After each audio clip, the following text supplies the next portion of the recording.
días, bienvenidos, bienvenidas. ¿Quién vive en Nicaragua? Gente que no vende patria.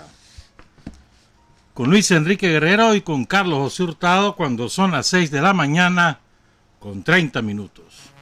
Sin Fronteras, la revista con William Griggs Vivado en la primerísima 91.7 y 105.3 FM.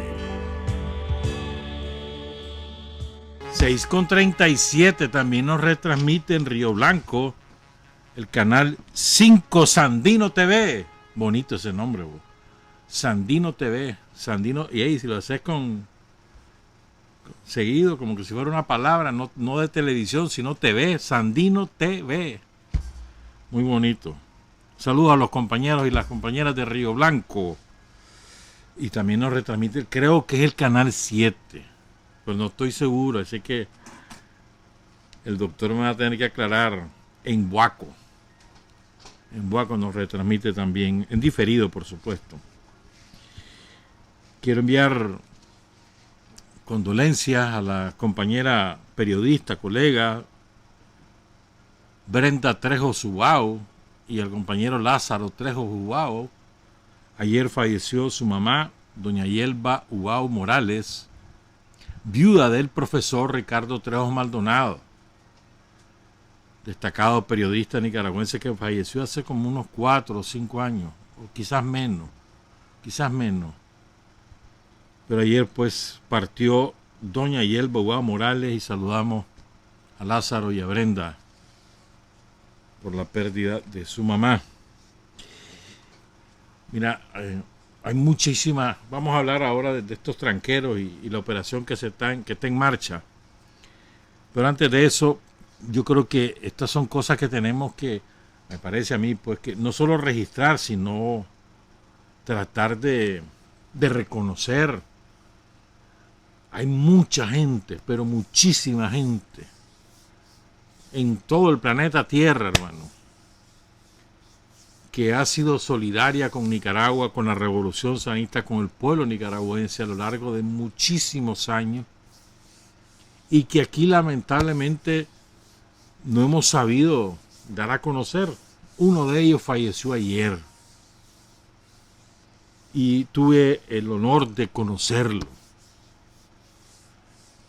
El maestro, el profesor Miguel Soler, murió a los 99 años, pero 99 años bien jalado. O sea, bien vivido, sin vicio y con una dedicación completa al ser humano integral en cualquier sitio donde él estaba. Estuvo aquí en Nicaragua como voluntario, fíjate bien. Él se jubiló de la UNESCO allá por el año 82 y se vino a Nicaragua voluntario a trabajar, a contribuir en la educación de adultos después de la campaña nacional de alfabetización. Y también estuvo por la UNESCO en la campaña, pero un rato, y después se vino voluntario.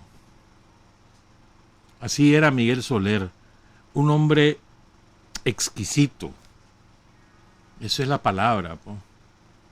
En su trato, en su inteligencia, en su perspicacia, en su militancia. Extraordinario. Miguel Soler hizo aportes muy importantes en educación de adultos de América Latina. Trabajó en Bolivia, trabajó en México, trabajó en Chile, trabajó en París con la UNESCO siempre, y por supuesto él nació en un pueblo de Cataluña, pero llamado Corberá del Llobregat, pero su familia se fue a vivir a Uruguay cuando él tenía 4 años. Entonces él tenía las dos nacionalidades, uruguayo y catalán. Se sentía también catalán y latinoamericano, las dos cosas. Pero este hombre, de verdad, militante de la solidaridad con Nicaragua toda su vida. O sea, toda su vida política, pues desde que se involucró. Los últimos 40, 45 años militante de la solidaridad con el pueblo de Nicaragua. En la Casa de Nicaragua, allá en Barcelona. Tenía 90 años y él seguía solidario, informándose. Una maravilla. Miguel Soler es una maravilla. Era delicioso conversar con él. Y de verdad que lamento su partida. Es cierto que tenía 99 años y nos toca, pues, pero un hombre lúcido, tiene dos. Yo quiero compartir con ustedes dos pensamientos de él. Hace como 20 años le hicieron una entrevista allí para Uruguay. O sea, vivía en Barcelona en ese tiempo. Se fue a vivir a Uruguay hace 4 o 5 años. Él quería morir en Uruguay. Y entonces ahí dice Soler, él se gradúa de maestro y se va a trabajar a la educación rural. E hizo todo una revolución en la educación rural en Uruguay. Entonces dice que cuando él comenzó a trabajar con los niños campesinos, dice, cuando por primera vez actué frente a niños descalzos, sucios, hambrientos, hace bastantes años, comprendí que ser educador era realmente un compromiso simultáneo con la realidad cargada de problemas y el ideal poblado de esperanza. Qué bonito, ¿no? O sea, no puedes ser educador si no te comprometes con esa realidad cargada de problemas y con el ideal poblado de esperanza. Me parece una maravilla este pensamiento para los educadores nicaragüenses, pues, y de cualquier parte del mundo. Y tiene otro pensamiento, dos más. Oigan este que importante, y esto le nace a partir de su experiencia. Lo escribe en su libro de 1996, Educación y Vida Rural en América Latina. Dice Miguel Soler, cada pueblo ha de definir su proyecto político de sociedad. Debe disponer también de su proyecto educativo, de una filosofía educativa, de una política educativa. Y esta política educativa ha de guardar la necesaria coherencia con la política general. Qué sabiduría, hermano. Todo gran cambio de orientación política determina ajustes más o menos profundos en la política educativa y en el servicio educativo. Tal cual esa es la descripción de lo que aquí ha ocurrido desde que Daniel volvió a la presidencia en el 2007. Se define un proyecto político y social y se adecúa la política, el proyecto educativo a esa visión de sociedad. Eso es. Y un último pensamiento que creo que nos ayuda. Todas estas cosas nos ayudan, hombre. Y son gente que sabe, que tiene un compromiso con la humanidad, más allá de los pueblos, con humanidad en su conjunto. Eso era Miguel Soler, un hombre comprometido con el ser humano, sin importar dónde hubiese nacido. A Miguel le dieron el doctor honoris causa hace ya 15 años en la Universidad de la República, en Montevideo. Y entonces él le hace una invitación a los que están estudiando. A quienes hoy están estudiando me permito decirles, no se conformen con aprobar sus personales exámenes, ni con conquistar sus codiciados y merecidos títulos. No ahoguen sus dudas en cualquiera de las formas del éxito. Movilícense en busca de respuestas. Piensen en cómo poner los saberes adquiridos a disposición de un país que los necesita desesperadamente para brindar sus frutos a esa tercera parte de nuestra población a la que hemos dejado a mitad de camino. No se culpabilicen, pero eviten caer en las tentaciones de una sociedad planetaria que nos necesita enajenados, competitivos, egoístas, buenos consumidores y sobre todo distraídos. Una enorme profundidad. Una maravilla, hermano. Miguel Soler también tiene un escrito, le agradecemos a Lutanelia Talavera, saludos a Lutanelia, que nos lo mandó sobre lo que es solidaridad. Es del 97, 1997. Entonces como una lista de cosas que se pueden hacer fuera de Nicaragua. Está específicamente dedicado a los catalanes en solidaridad con los pueblos del mundo, y son reflexiones muy bonitas, pero ya no nos da tiempo de compartirla. Saludamos a todos los amigos y las amigas de Miguel Soler, un gran hombre que ha partido. 6:47, actualizo. Palestina, cese al fuego, rige de ahora, pero los palestinos estaban celebrando, qué bonito eso, celebrando que se acabó el bombardeo, se acabó la matanza. Y se fueron a la mezquita a celebrar, pero ahí comenzó la provocación otra vez, de los sionistas. Y había un rifirrafa, no sé en qué habrá terminado, pero había rifirrafa ahora. Ahí frente a la mezquita, donde fue el detonante la vez pasada, que fue un viernes. Bueno, ahora otra vez. Ojalá que no pase a más y que ahí culmine esta fase, que es la más dura desde 2014. El saldo final hasta ayer, hasta antes del alto al fuego, 232 palestinos muertos, incluidos 65 niños.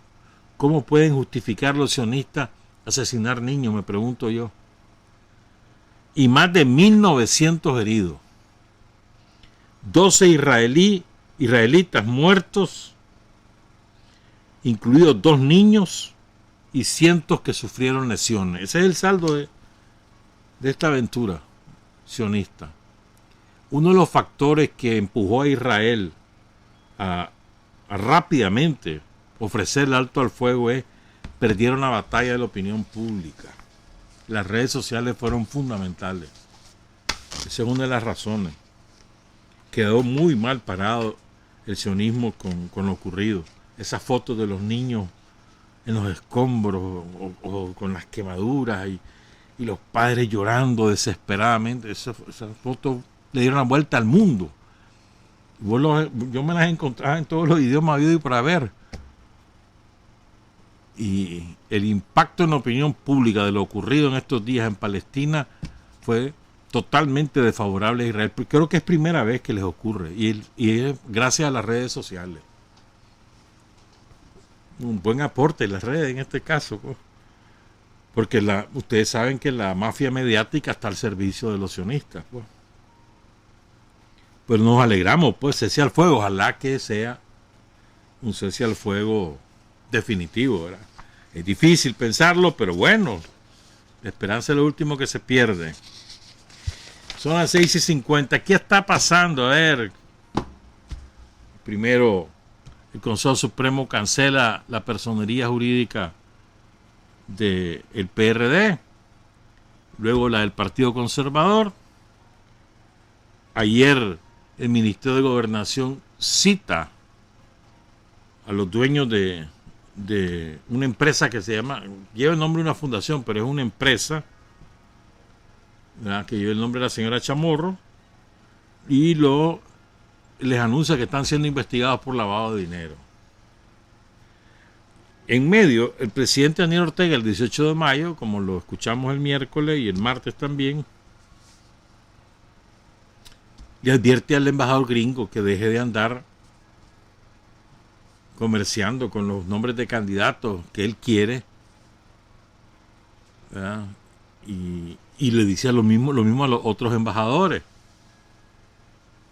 Y les advierte que no se pueden meter. Entonces, esos son 4 elementos, digamos, que de esta semana, ha sido intensa esta semana. Esta empresa, la empresa Chamorro, era el paraguas para financiar distintos instrumentos de desinformación y de terrorismo informativo que ellos fueron creando a lo largo de los años y que recibían dinero triangulado de la embajada norteamericana a través de ellos. Nosotros aquí, el año pasado, ¿te acordás que dimos a conocer? Ya ni me acuerdo cuántos eran los dineros que les han obsequiado a los chamorros para que hagan este tipo de trabajo. Entonces, ¿qué es lo que está ocurriendo? La revolución lo que está haciendo es desmantelando el aparato propagandístico y organizativo de Estados Unidos para torpedear las elecciones, no para participar, para torpedear y boicotear las elecciones. Eso es lo que ha ocurrido. Golpeando todo el aparato propagandístico y organizativo. Faltan otras cosas que van a ocurrir, pero hasta ahora vamos por ahí. ¿No? Golpeando ese aparato, dejándolo sin posibilidad de operar, inutilizable, lo cual no significa que no existan otros instrumentos, que también los hay, que ahí vamos. Pero estos eran los aparatos principales. ¿Por qué el PRD? El PRD lo cuestionaron sus propios afiliados más importantes. Lo cuestionaron desde el C por L, que en privado le pidieron al Consejo: miren, esto es una barbaridad. Están contrariando los principios cristianos. Y además era el instrumento de Estados Unidos para torpedear las elecciones, para a través de ese instrumento, ¿verdad?, utilizarlo para inventariar denuncias en contra del proceso electoral y eventualmente retirarse para hacer el escándalo. Es más, querían poner a los tranqueros ahí, a todos los tranqueros iban a ir de candidatos ahí. ¿Va? Eso es el PRD. El Partido Conservador, el propio Siete Puñales, Alfredo César, había anunciado que no quería participar en las elecciones, pero lo que él escondía es que andaba mercadeando la casilla. Se la andaba vendiendo al mejor postor.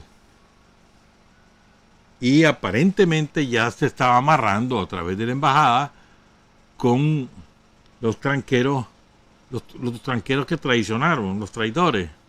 Se estaba amarrando con ellos para que el narcotraficante Maradiaga apareciera de candidato ahí. Porque en el PRD, hasta que pasó lo que ocurrió el lunes, en el PRD no querían aflojar la candidatura del propagandista tranquero. No la querían aflojar. Entonces ya el MRS andaba buscando cómo amarrarse con César, comprando esa casilla. Entonces también en guerra avisada no muere soldado, hermanito. Eso es todo, pues, o sea, desmantelando los instrumentos de la embajada norteamericana para entorpecer y torpedear el proceso electoral nicaragüense en una abierta injerencia en nuestros asuntos. Alentando también la participación en este esquema de injerencia de los embajadores europeos, de gobiernos europeos, que se ufanan de ser muy así, muy demócratas, muy respetuosos, así como Nochon Chávez de trompo en la uña. Quiero recordarles algunas cosas que son importantes. Hay un marco jurídico aquí, que no solamente es con las leyes que se aprobaron entre el año pasado y este año, sino que vienen desde la aprobación del Código Penal. Es importante recordarlo para que estemos claros de qué se trata. En el Código Penal, que fue aprobado en el 2008, si mal no recuerdo, que ya venía trabajándose durante bastantes meses, se fue propuesta por la Corte Suprema de Justicia, pero fue un trabajo muy intenso, porque además sustituyó un código que tenía casi 100 años de existencia. Entonces, en el Código Penal y en la Ley 977, que la Ley 977 es la de lucha contra el lavado de dinero, se tipifica lo que es terrorismo. Quiero que entendamos a qué nos referimos cuando hablamos de terrorismo, porque cuando uno dice terrorista o terrorismo, uno piensa bomba, asesinato. No solamente es eso. Oigan la tipificación. Artículo 394, terrorismo. Escuchen. Quien individualmente o actuando en conjunto con organizaciones terroristas realice cualquier acto destinado a causar la muerte o lesiones corporales graves a cualquier persona, o a destruir o a dañar bienes o servicios públicos o privados, cuando el propósito de dicho acto por su naturaleza o contexto sea intimidar a la población, alterar el orden constitucional u obligar a un gobierno o a una organización internacional a realizar un acto o a abstenerse de hacerlo, será sancionado con pena de 15 a 20 años de prisión. ¿Estamos claros? O sea, es dañar, es matar, pero también es intimidar, también es alterar el orden constitucional. Eso dice la ley. En esa misma ley 977 se define lo que son actos terroristas. Pongan cuidado. Actos terroristas son aquellos que tengan como objetivo causar la muerte o lesiones físicas y o psíquicas contra cualquier persona, cuando el propósito de dicho acto, por su naturaleza o contexto, es intimidar a la población u obligar a un gobierno o a una organización internacional a realizar un acto o a abstenerse de hacer ese acto. Y oigan esto, también son actos, bueno, eso no, además también son actos terroristas los que se definen en la legislación internacional. Oigan esto, que son, después define que es una organización terrorista. ¿Qué es?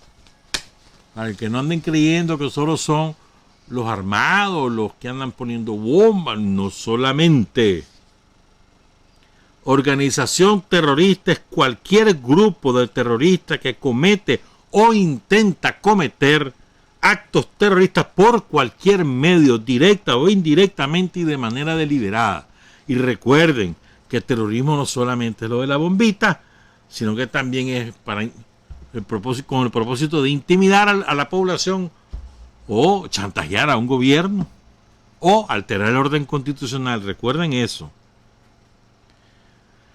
Segundo acápite, en organización terrorista es cualquier grupo terrorista que participa como cómplice de actos terroristas, que organiza o dirige a otros para cometer actos terroristas, que contribuye a la comisión de actos terroristas por parte de un grupo de personas que actúa con un propósito común cuando la contribución se hace intencionalmente y con el objeto de llevar adelante el acto terrorista o sabiendo la intención del grupo de cometer un acto terrorista.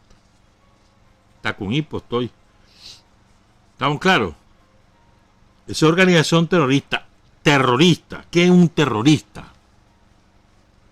Según la ley de Nicaragua, de forma individual o en conjunto con otras personas, es cualquier persona que de forma individual o en conjunto con otras personas u organización delictiva, por sí o por interpósita persona u organización, cometa o intente cometer actos terroristas, que ya te los conté qué es lo que son, por cualquier medio, directa o indirectamente y de manera deliberada. Terrorista es cualquier persona que participa como cómplice, que organiza o dirige a otros para cometer actos terroristas, que contribuye a la comisión de actos terroristas. Estamos claros. Terrorismo no solamente es el que pone bombas. Eso está tipificado en el Código Penal, que por cierto no es una tipificación exclusiva de Nicaragua. Peinen cómo se define acto terrorista en otras legislaciones y es aún más duro que lo que aquí está. Y después habla del financiamiento al terrorismo. El Código Penal en el artículo 395. Financiamiento al terrorismo. Fíjense bien. Y la empresa Chamorro estaba en esas. Será sancionado con pena de 15 a 20 años de prisión quien por el medio que fuere, directa o indirectamente, ilícita y deliberadamente, recolecte, capte, canalice, deposite, transfiera, traslade, asegure, administre, resguarde, intermedie, preste, provea, entregue activo, sean estos de fuente lícita o ilícita, con la intención de que se utilicen o a sabiendas de que serán utilizados en todo o en parte para 1. Cometer o intentar cometer terrorismo, agresiones contra personas internacionalmente protegidas, delitos relativos a materiales peligrosos, y ahí sigue, pues, incluyendo la navegación. 2, ponerlos a disposición, todo eso que acabamos de mencionar, de o para que sean usados por organizaciones terroristas o individuos terroristas para cualquier fin, independientemente de que no estén destinados a actos terroristas. Fíjense bien, es decir, no solamente es que agarren, por ejemplo, que agarren reales, ¿me entendés? Lícitos o ilícitos, que agarren esos reales, eso es recolectar o captar, y luego los canalice, o los deposite, o los transfiera, o los traslade, o los asegure, o los administre, o los resguarde, o los intermedie, los preste, o los provea. Todo eso, cualquiera de esas cosas, ¿verdad? Y que sean usados por organizaciones terroristas, y que ya definimos qué son, vayan o no vayan a cometer actos terroristas. O sea, con solo el hecho ya de trasladar reales a ellos, ya están listos y servidos. 15 a 20 años de prisión por financiamiento al terrorismo. Pongan cuidado. Aquí viene uno lindísimo, el capítulo 3. Financiar viajes de personas a un estado distinto de sus estados de residencia o nacionalidad con el propósito de cometer, planificar o preparar actos terroristas o participar en ello. Financian viajes para estos piches que allá andan en esa onda han andado, ¿verdad? Bueno, eso también, 15 a 20 años de prisión. Financiar la radicalización y o el reclutamiento de personas para que realicen actos de terrorismo o integren organizaciones terroristas.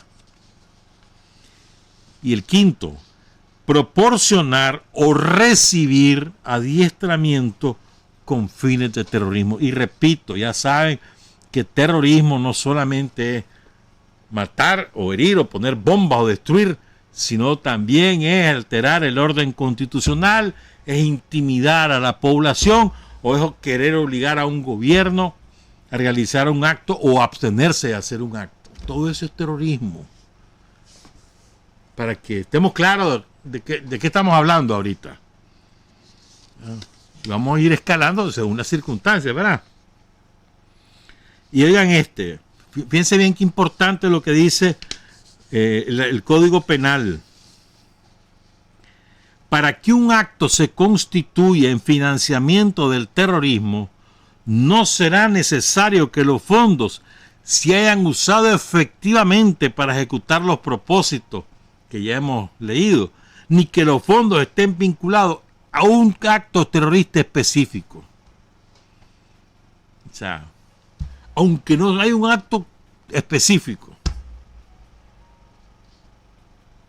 aunque no se hayan usado directamente para financiar los actos que ya les contamos, ya es financiamiento del terrorismo si le da reales a un terrorista o a una organización terrorista, o si pone los bienes de capital o bienes inmuebles al servicio de un terrorista o de una organización terrorista. Listo y servido.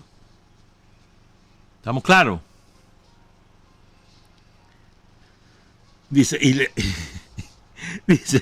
y la pena se incrementará en 1/3 cuando el delito sea cometido a través del sistema financiero o por socio, director, gerente, administrador, vigilante, auditor externo o interno, representante o empleado de una entidad pública o por autoridad, funcionario o empleado público. O sea, te castigan más si tienes un cómplice en el Estado.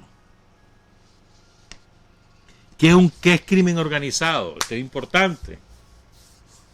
Después que no se quejen, ¿verdad? Ahí está la ley. Que no se quejen. Crimen organizado. Dice el artículo 2 de la ley 735.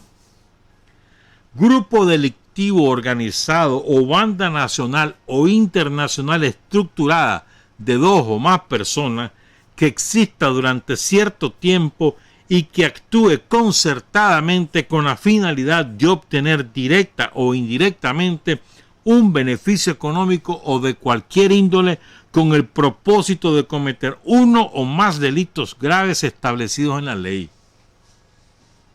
Eso es crimen organizado. Si te organizaste para cometer un crimen, ya eso es crimen organizado.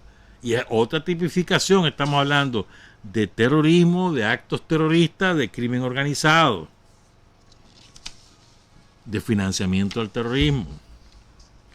Sigo. Oigan porque ayer se le dijo a la dueña de esta empresa, o una de las dueñas, porque son varios, que se le está investigando por lavado de dinero. Y que busque cómo explicar un montón de inconsistencias que hay. Entonces dice que va a ir a buscar los papeles, vamos a ver si es cierto. El artículo 282 del Código Penal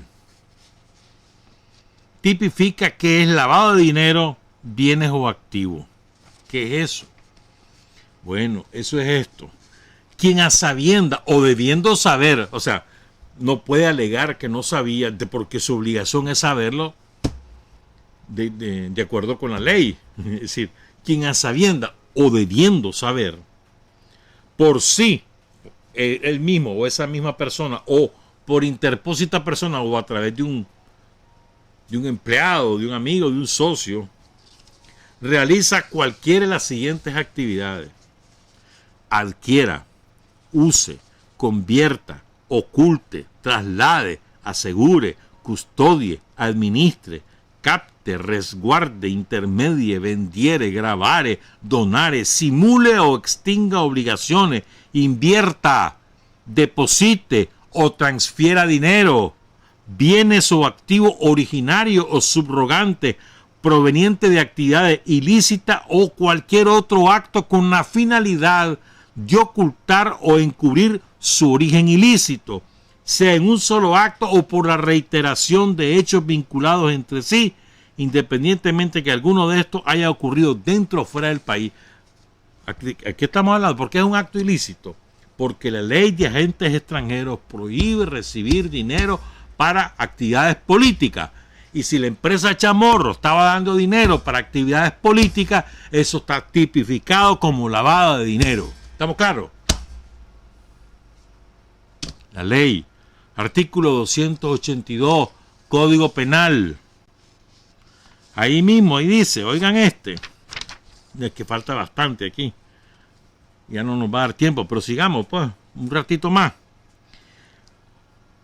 Lavado de dinero es también quien a sabienda o debiendo saber impida de cualquier forma la determinación real de la naturaleza, origen, procedencia o vinculación de dinero, bienes, activos, valores e intereses generados de actividades ilícitas.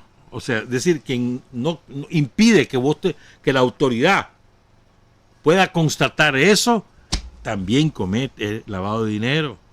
O quien asesore, gestione, financie, organice sociedades y empresas ficticias, o realice actos con la finalidad de ocultar o encubrir su origen ilícito, sea en un solo acto o por la reiteración de hechos vinculados entre sí, dentro o fuera del país. Los que suministren información falsa a las entidades financieras, los que faciliten o presten sus datos, ¿verdad?, para cometer estos delitos, quien ingrese o extraiga del territorio nacional bienes o activos procedentes de actividades ilícitas, y así, ahí va. Entonces, aquí vamos con la ley en la mano a pararle el carro al aparato de propaganda y de boicot de las elecciones montado por Estados Unidos y respaldado por los europeos, porque no es asunto que solo los gringos. Ya les he contado, allá anda el españolito metido, ahí andan los franceses, ahí andan los alemanes. Los alemanes son muy beligerantes, y también los belgas, y también los Países Bajos son los más involucrados.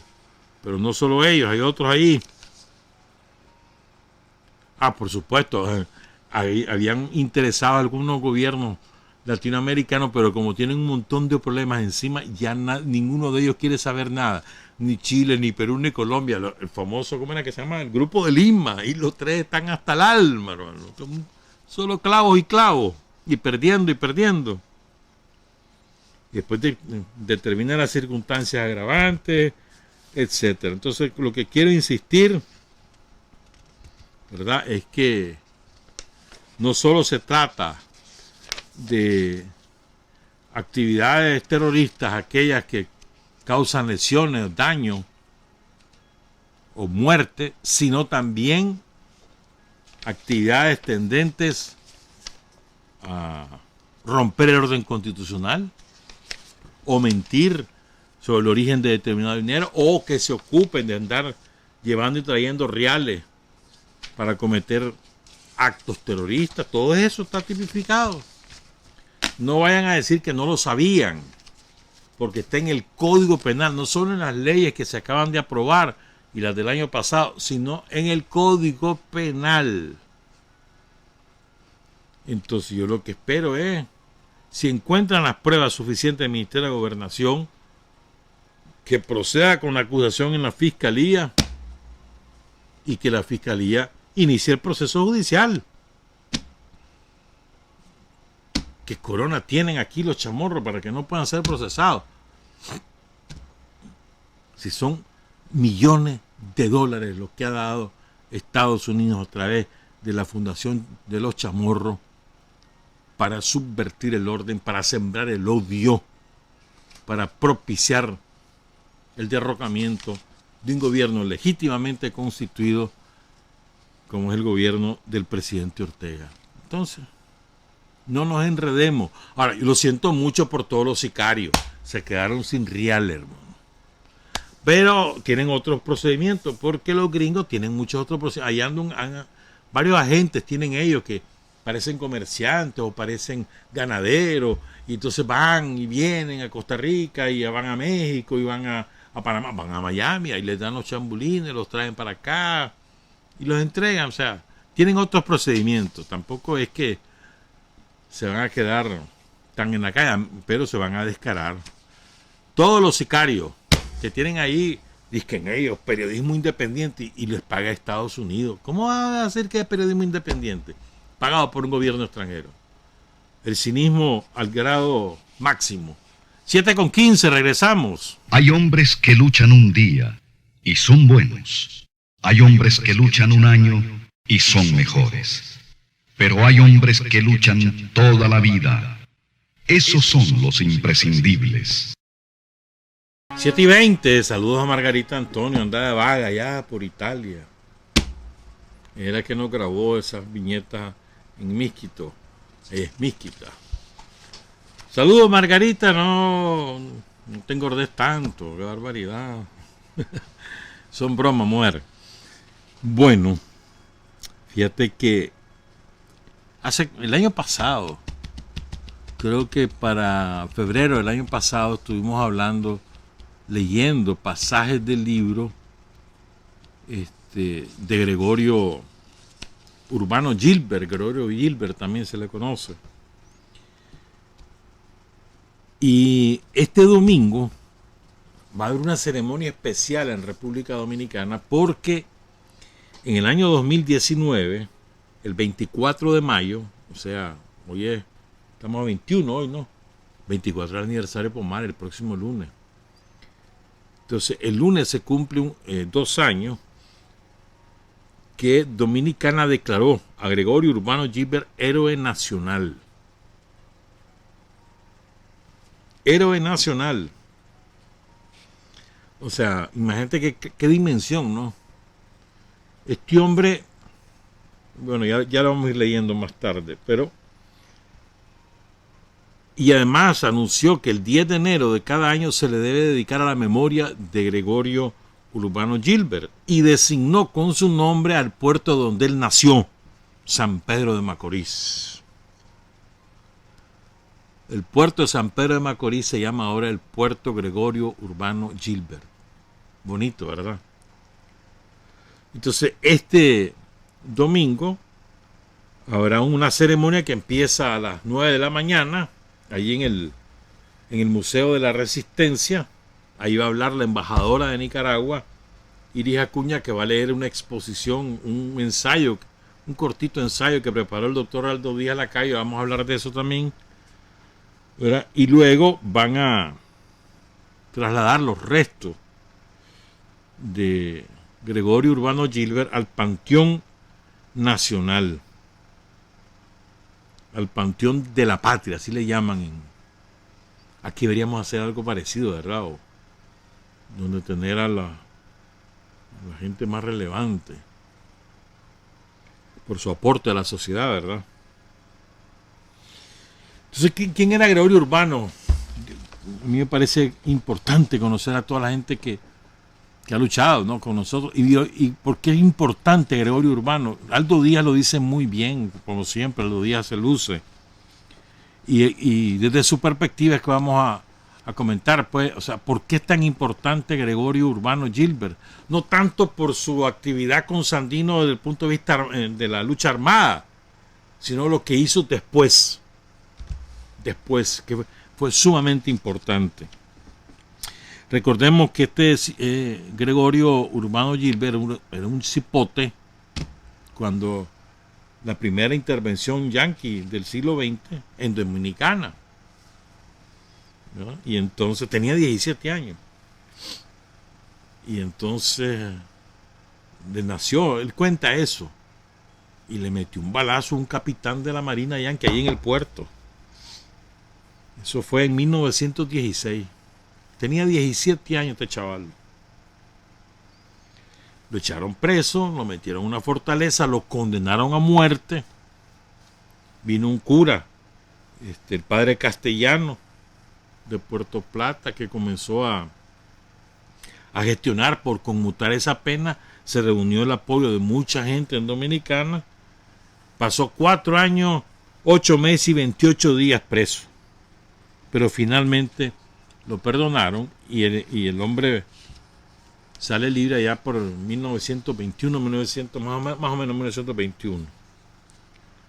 Tenía 17 años el chaval. Y entonces el 25 de agosto de 1928, cuando él tenía ya 28 años, recuerden, a los 17 es que le mete el balazo al capitán gringo, lo meten preso. Sale de la cárcel en el 21, a los 28 años, todavía muy joven, Gilbert se va para Nicaragua. Ya vamos a contar cómo fue eso. Él escribió el libro, que aquí leímos bastantes pasajes de ese libro, que se llama Junto a Sandino. Oigan esto, sí. Le mandó una carta al diario La Opinión. Él ya era una personalidad en Dominicana por su audacia, su acción audaz de meterle un balazo a un capitán yanqui y por todo el movimiento que hubo para lograr su libertad. Entonces tenía peso ya su nombre, pues ahí en la opinión pública dominicana. Entonces él le manda una carta cuando se va a ir a luchar con Sandino al director o al editor del diario La Opinión de Santo Domingo, y le dice: en un rincón de los países de la América Central hay un grupo de varones encabezados por el admirado general Augusto César Sandino, luchando por una causa tan grande y noble como es la liberación de su tierra, y yo he resuelto a contribuir a esa causa con la suma recolectada para mí, dando además a Nicaragua la contribución de mi esfuerzo personal, que me asignará sitio entre hombres y no entre los eunucos, entre los castrados que alimenta nuestra patria. Al hacer la declaración que antecede, no me mueve el afán de por el exhibicionismo, puesto que todos han de saber que no soy a él aficionado, sino el deseo de poner al buen entendimiento de los señores que de una u otra manera han contribuido a la realización del propósito original, que el dinero dado por ellos contribuirá al triunfo de la causa más santa y brava de que se tenga noticia de la historia contemporánea. Qué bonito cómo lo define, ¿no? La lucha de Sandino, Gregorio Urbano Gilbert la define como la causa más santa y brava de que se tenga noticia, la historia contemporánea. Y por eso, señor director, suplico cabida para estas líneas en las columnas de su leído diario, mientras queda de usted su obsecuente, seguro servidor y amigo, Gregorio Urbano Gilbert. Entonces, La Opinión le escribe una notita que también es muy buena. Considerando nuestra alta sagrada devoción por la causa de la libertad de Nicaragua, el diario dice esto: el heroico Gregorio Urbano Gilbert nos dirigió esta carta desde San Pedro de Macorís cuando resolvió partir para Nicaragua. Más tarde, a invitación de agente, vino a nuestras oficinas y le entregamos 2 cartas de recomendación, una para el señor Froilán Turcio y otra para el general Augusto C. Sandino, con quienes sostenemos habitual correspondencia en favor de la causa nicaragüense. Fíjense, de la Opinión en Santo Domingo, habitual correspondencia con Sandino para difundir la lucha de Sandino. Esas eran las redes sociales, la carta por correo llegaba, le contaba a Sandino, a La Opinión, así estamos, y aquel le mandaba a decir. Bonito, ¿no? Cosas que poco conocemos nosotros los nicaragüenses, pues.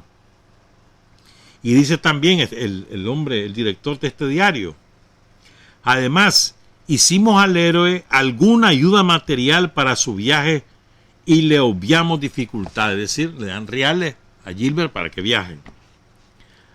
No queríamos revelar nada de esto al público para no crearle al héroe dificultades en su viaje con las autoridades que encontraré en su ruta, parcializada en favor de los invasores de Nicaragua. Pero hemos tenido que romper nuestra consigna de silencio debido a que toda la prensa de la ciudad ha publicado la noticia del viaje y el objeto que persigue el joven héroe. Si Gilbert logra incorporarse a las tropas de Sandino, la República Dominicana tendrá al fin su representación en aquellas gloriosas huestes libertadoras y, de acuerdo con cartas nuestras que lleva, actuará además como corresponsal especial de La Opinión para enviarnos frecuentes notas de la campaña. Rogamos a Dios por el triunfo de nuestro joven héroe y por la santa causa de Nicaragua que con tanto ardor y patriotismo defiende el glorioso Sandino. Y era La Opinión, Santo Domingo, República Dominicana, en 1928. Y entonces, ¿verdad? Sandino llega, primero ya nos lo va a contar Aldo Díaz, llega a Honduras, después logra hablar Sandino, Gregorio Urbano llega a Honduras y logra reunirse con Sandino el 13 de octubre de 1928 en el Chipote. Llegó a estar en Estado Mayor con Esteban Pabletich, peruano, con Farabundo Martí, salvadoreño, con Rubén Ardila, colombiano, y con Froilán Turcio. Bueno, Froilán nunca fue del Estado Mayor. Y además después traicionó a Sandino, lo nombraron un diplomático y se fue y rompió con Sandino, pero bueno. Aldo Díaz Lacayo, Gregorio Urbano Gilbert, así se llama el escrito. Capitán del Ejército Defensor de la Soberanía Nacional, el hermano y héroe nacional de República Dominicana, Gregorio Urbano Gilbert, antes de salir de su país rumbo a Nicaragua para encontrarse con el general Augusto C. Sandino, sufrió humillaciones que soportó con dignidad de hombre libre, pero también con una gran creatividad. Este es el relato de la recia personalidad de Gregorio Urbano Gilbert. Me adelanto aquí. Una característica de Gregorio Urbano: negro. Y van a ver por qué se lo digo. Van a oír, perdón. Era agosto de 1928.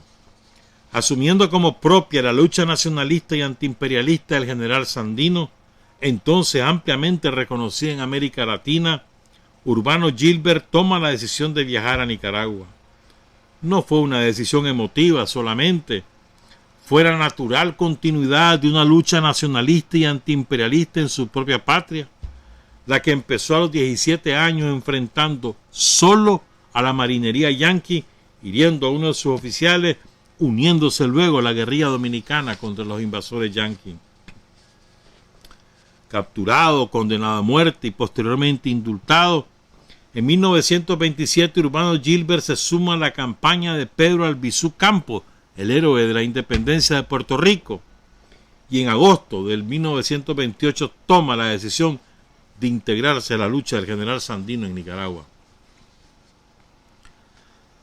Con suficientes recursos obtenidos de la solidaridad de su pueblo, Urbano Gilbert se dirige a la compañía naviera a comprar el boleto para dirigirse a Honduras. Oigan esto es una anécdota, o sea, más que anécdota, esto es un retrato, ¿verdad?, de la realidad social impuesta por las oligarquías en ese año, no solamente en Nicaragua, sino en América Latina. Oigan esto, ¿verdad? Ya tiene los reales, ya tiene las cartas para Froilán Turcio y para Sandino. Entonces Gilbert se va a la Marina a comprar su boleto para viajar en barco. La línea aérea no existían. Y oh sorpresa, llega el hombre y le dice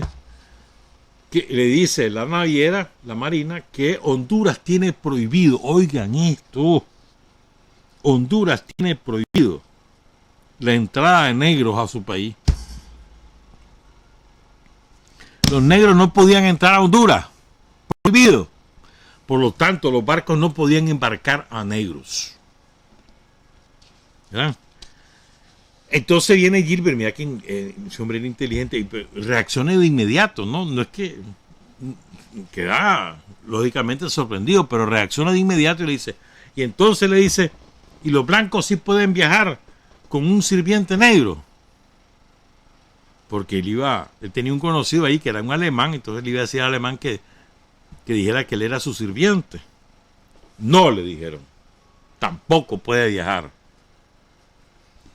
Entonces ahí en la Marina averigua de que no puede ir a Honduras porque es negro, pero que sí puede ir a Belice.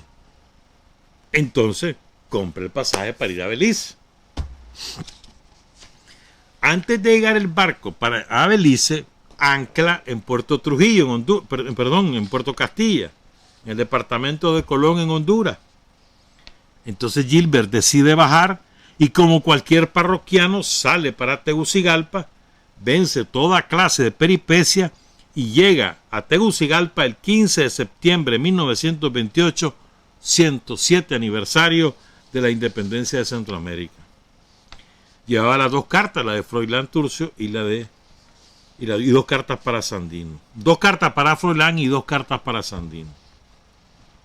Turcio lo recibe y, mientras esperaba el regreso del correo de Sandino, decide mostrarle la ciudad. Es decir, le va a hacer turismo. Pues. Están esperando que conteste Sandino, entonces un día tanto decimos, vamos a conocer Tegucigalpa, le dice Turcio a Gregorio. Entonces, y se van a conocer Tegucigalpa. Y ahí Gilbert se sorprende, esta vez agradablemente. Uno de los monumentos de la ciudad que le llamó la atención a Gregorio Urbano Gilbert correspondía a un hombre negro. ¡Qué sorprendido! ¡Chocho! Una estatua de un negro. Y era prohibido entrar. Honduras tenía prohibido que los negros viajaran, imagínate vos. Esa es la esencia de la oligarquía. Entonces le pregunta a Turcio, y ese negro, le dice. Le dice Turcio, ese es don Manuel Bonilla. Según Turcio, el presidente más recto, fuerte y patriota que haya tenido Honduras. Este hombre fue carpintero, maestro, militar, primero fue vicepresidente, después fue presidente. Él era, los liberales, él era de un partido de la democracia, creo que se llamaba, que es el origen del Partido Nacional de Honduras, el partido más conservador de Honduras ahora. Los liberales eran sus enemigos. Y este hombre lo depuso Zelaya, a Bonilla, a Manuel Bonilla, Zelaya, en el 1903 por ahí. Bueno, sigo con lo que cuenta, en Junto a Sandino cuenta esto Gregorio Gilbert, Urbano Gilbert. El presidente más recto y fuerte y patriota que haya tenido Honduras fue don Manuel Bonilla, le dice Turcio. Por una diferencia había entre el gobierno hondureño y una compañía formada por ciudadanos norteamericanos que explotaban los negocios del muelle y el faro de uno de los puertos del país, un crucero de guerra norteamericano desembarcó unas fuerzas militares de su dotación. El presidente Bonilla, para hacer respetar los derechos de Honduras, envió al lugar de los acontecimientos una fuerza militar y los norteamericanos rápidamente se refugiaron en su barco. Bonilla murió lo derrocaron, después volvió a presentarse elecciones, la ganó, estuvo un año en el cargo y se murió en el cargo. Un día se enfermó, lo sustituyó el vicepresidente y al día siguiente se murió en el cargo. Llegó a ser general, pues, pero... Sigo con Urbano. Henchido su orgullo racial, Urbano, por el negro, la estatua al negro ahí, al presidente Bonilla, Manuel Bonilla, y va por la historia que le cuenta Turcio, él va orgullosísimo. Entonces Gilbert llega a Nicaragua con una serie de peripecias. El 11 de octubre de 1928, Urbano Gilbert llega a Murra. Ahí lo recibe el general Juan Gregorio Colindre y continúan el viaje hacia el campamento general. Sandino lo recibe en la noche del 13 de octubre de 1928. Al día siguiente se integra en la lucha sandinista, firmando la pauta de la organización, porque había que firmar una especie de compromiso, pues, que le decían la pauta, ¿no? Entonces firma la pauta y se integra al Ejército Defensor de la Soberanía Nacional.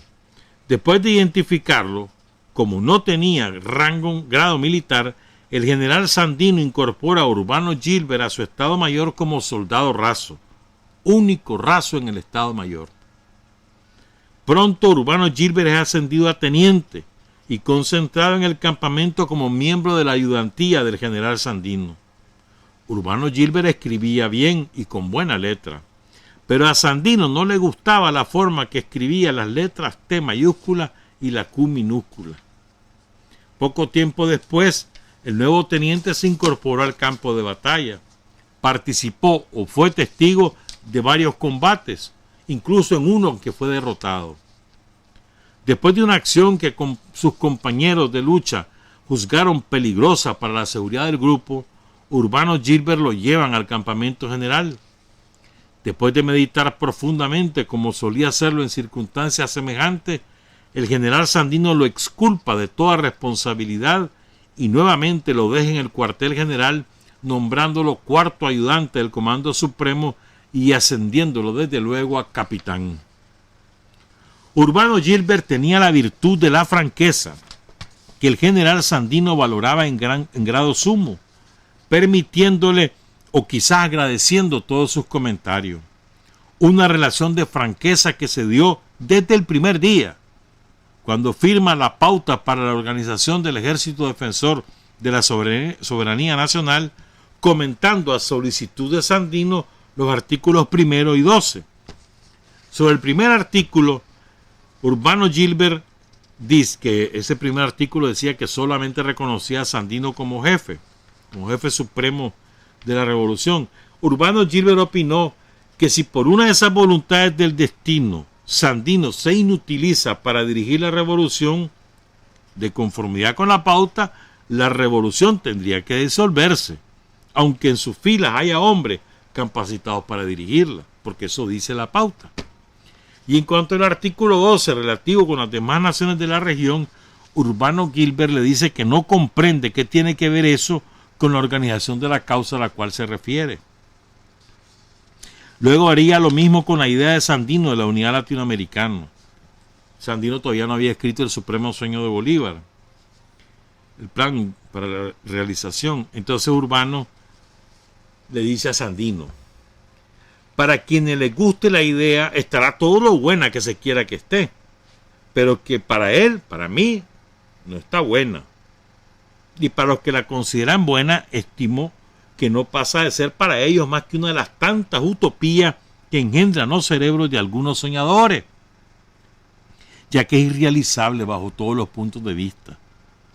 Si todavía se consiguiera ese justo y bello propósito de la unidad latinoamericana, no conozco a ninguna nación latinoamericana que, aún teniendo la ínfima población de 1 millón o menos de habitantes, sea como las otras mayores, se pueda organizar para guiarse por la ruta del orden o del bien, por lo que mucho menos se podrá realizar el milagro, ese milagro entre las 20 repúblicas latinas de América.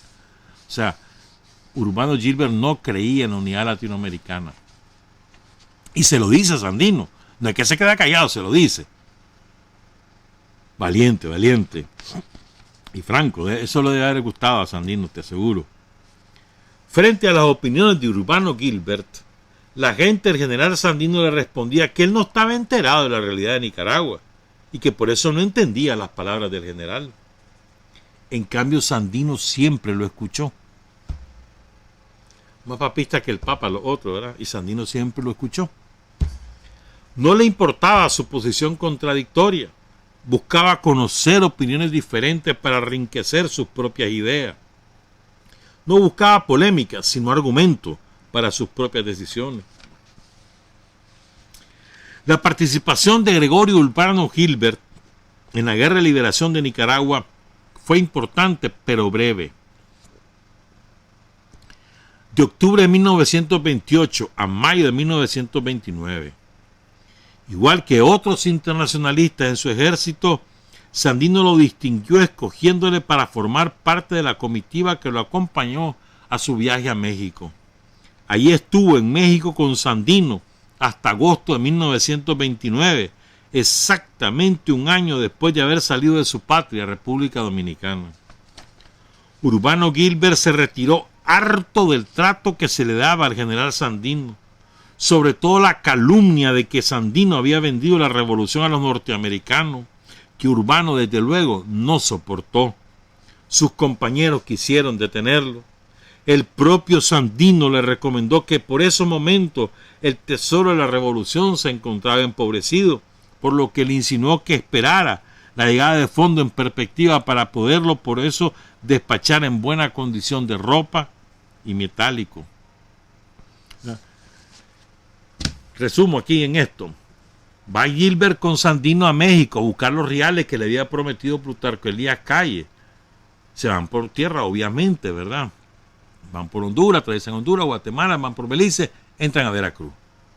Y en Veracruz prácticamente lo secuestra el gobierno mexicano.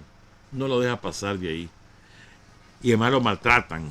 Entonces, Urbano Gilbert es testigo cuando le acusan a Sandino de haber vendido el movimiento a Estados Unidos, que lo acusan los comunistas mexicanos, entre otros. Entonces, furioso, él decide irse. Sandino lo trata de retener, le dice, espérate, no mira que ahorita no hay reales, y todo. Cuando vengan los reales, yo te doy reales para que te vayas bien vestido y con algún dinero para que te vayas a tu país. Y no le hizo caso a Gregorio Urbano y se va. Entonces dice Aldo Díaz, pero su contribución militar, aún siendo valiosa, no es el principal aporte de Urbano Gilbert al general Sandino y a Nicaragua. Su gran aporte es su testimonio de lo vivido en las Segovias, con mucho mayor alcance histórico, su relato vivencialmente sentido sobre el viaje de Sandino a México, viaje terrestre del general Sandino a México. Su tránsito clandestino que le tomó 7 días. El extraordinario recibimiento de las autoridades salvadoreñas al general Sandino, su veloz tránsito por Guatemala, su llegada al puerto migratorio mexicano de Mariscal, donde le impidieron entrar a México, decidiendo Sandino regresar a territorio guatemalteco, y entonces las disculpas desesperadas. Yo me equivoqué con lo del presidente mexicano. Yo dije que era Plutarco Elías Calles, no tiene nada que ver, es Emilio Portes Gil. Ofrezco disculpas. El presidente mexicano que secuestra a Sandino ahí en Veracruz es Emilio Portes Gil. Las disculpas desesperadas del presidente Emilio Portes Gil, su regreso a México y desde luego el recibimiento que el pueblo mexicano le dio al general Sandino en cada una de las ciudades intermedias, especialmente en Veracruz, hasta llegar a Mérida, su destino final. Todo esto escrito por Gregorio Urbano Gilbert con pasión revolucionaria y admiración profunda al héroe, como él llamaba a Sandino, en su libro Junto a Sandino, de gran importancia como aporte a la biografía política del general y para la historia de Nicaragua, por el peso histórico de la exitosa lucha antiimperialista del héroe, junto a Sandino, en consecuencia, es un libro de obligada lectura para los nicaragüenses. ¿Cuántos de los sandinistas ya leímos junto a Sandino de Gregorio Urbano Gilbert? ¿Cuántos? Ahí lo venden en la librería de Aldo, ahí en, ¿cómo se llama? La librería Rigoberto López Pérez en el Centro Comercial Managua. Búsquenlo, cómprenlo. Es mejor el libro físico que el PDF, aunque también, si quieren, pues lo pueden leer en PDF, la cosa es que lo lean.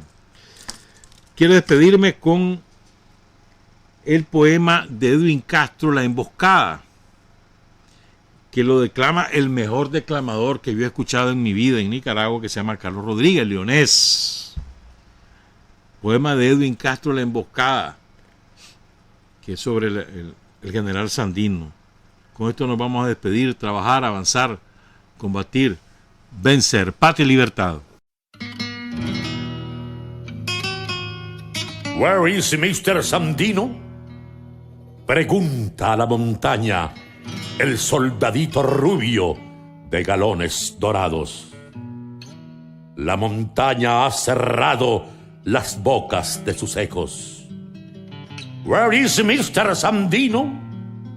Insiste el soldadito de uniforme aplanchado. La Sub-Thompson se acuña en sus brazos rosados y la columna avanza.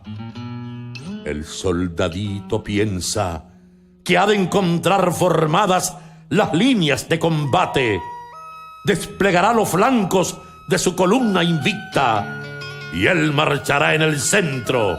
Las máquinas lustrosas y los fusiles nuevos de sus soldados rubios destrozarán las huestes harapientas y sucias, descalzas y cansadas de ese Mr. Sandino, vanidoso mestizo que no quiere rendirse al poderío augusto de las águilas gringas.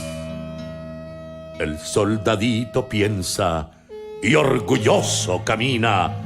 Ha de volver a Kansas cargado de medallas y hablarán los periódicos de su hazaña guerrera. El soldadito sueña, la Sub-Thompson se acuña en sus brazos rosados.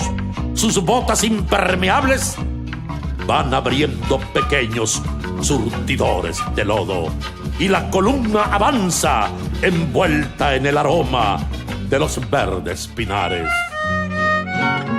Han abierto los pinos sus bocas escondidas. La metralla redobla sus cerradas descargas. Cada árbol dispara y el soldadito rubio de uniforme aplanchado, sin desplegar los flancos de su columna invicta, ve de rojo teñido sus galones dorados. Contra su pecho aprieta la callada Sub-Thompson. La tierra ha recibido sus espaldas rosadas. El cielo a contrafondo dibuja su casita de la lejana Kansas. Se trenzan con los sueños los recuerdos ignotos, mientras los pinos siguen repicando sus sones. Ya no hablarán los diarios de su hazaña guerrera, ni volverá a su rancho cargado de medallas. La tierra le atenaza con su brazo moreno. La Sub-Thompson se aferra a los brazos quebrados y cuando queda mente atando las palabras con un hilo de sangre, pregunta el soldadito: Where is Mr. Sandino? Los flancos del camino responden a mil voces. Sandino está en los pinos. Sandino está en los montes. Sandino está en las piedras. Sandino está en los ríos. Sandino está en los pueblos. Sandino está en los valles. Sandino está. Sandino. Sandino es Nicaragua.